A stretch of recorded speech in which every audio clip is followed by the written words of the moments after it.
Hello fellow humans, my name is Shalini Singh and welcome to my channel. So for this illustration, I first started with the basic idea for the composition, giving attention to gestures and expression. I tried to keep the gestures as clear as possible to communicate what the character was feeling.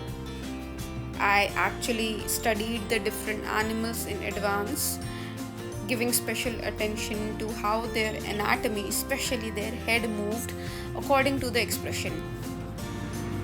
Actually, this illustration is based on an idea I felt in my office, and it was like a farewell gift to all my friends that were really special to me in my office. So, what I want to say is these characters are based on real life.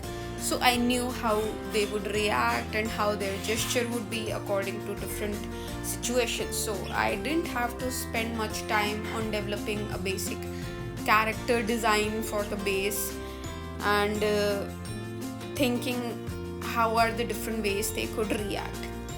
But I always tried to keep the expression as clear as possible, but having fun with it, remembering those characters and how as an animal they would move.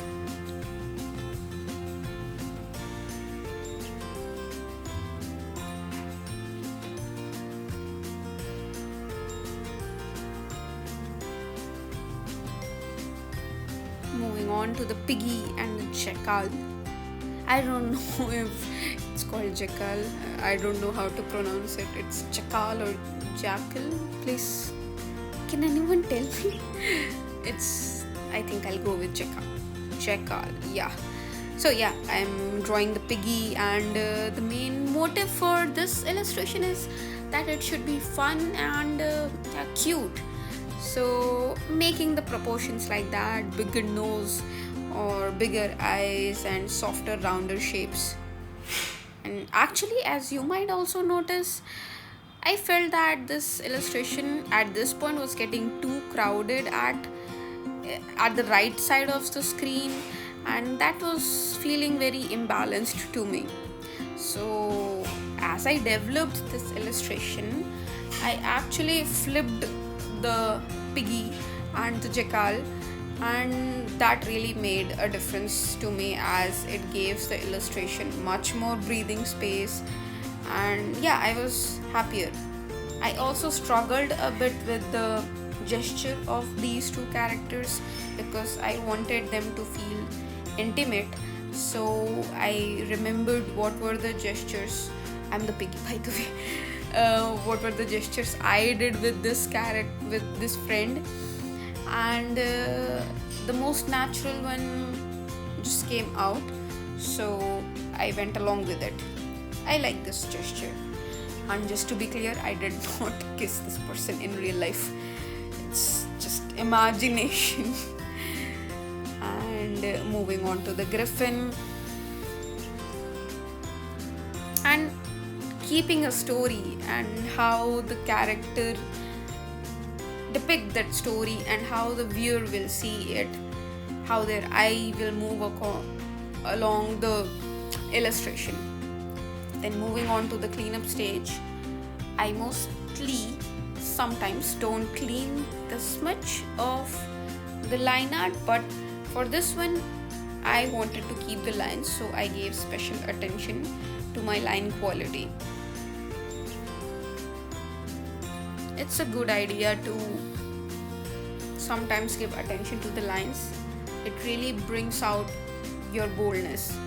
And also, I kept each character in different layers that made the overlapping and the coloring much easier. The lines were on a different color and the local colors were on a different layer. Then I turned down the opacity of the line art a bit and put it on multiply because I didn't want a pitch black color. Afterwards, as you can see, I'm moving on to the local colors.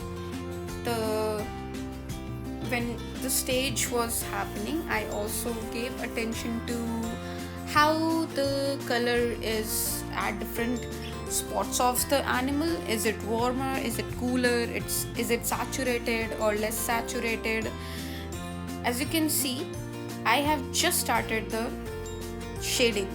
So for this part, I just had to put one layer on multiply mode and use a clipping mask on the previous layer, and it just looked right to me, at least, because I had already kept a good variety of colors in the local color stage,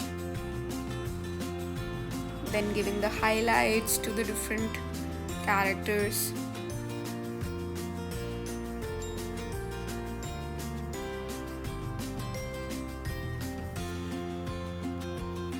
Giving attention to how the form is, how it turns. It's really a good learning process as you move through these different animals. It's a good idea. I love drawing animals, so it's always a good idea to explore different kind of animals. And then I moved on to the fur. The fur, before I drew fur some time back, I actually was pretty scared of drawing fur because I had this misconception that I had to draw fur everywhere on an animal for it to look real. But as I grew, I understood this, that if you just have the base of the anatomy there and the shadows there, and the structure is already there, you just have to pick the adjacent colors and draw those fur and it will look real.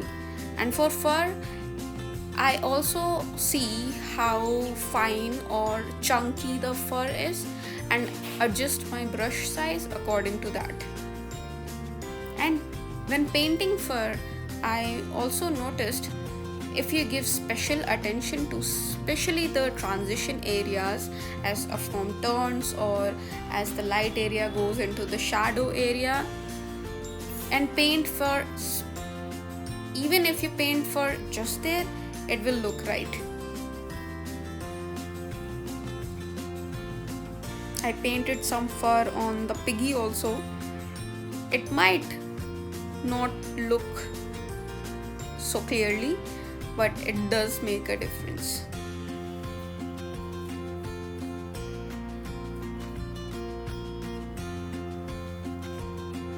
The jackal fur was a bit of a challenge because it was very clumpy, so I had to spend some time studying how the shadows and the light are. And then moving finally to the griffin. Again, giving attention to how thick his fur is. And we're done. Thanks for watching. Questions and comments are always welcome. Bye-bye.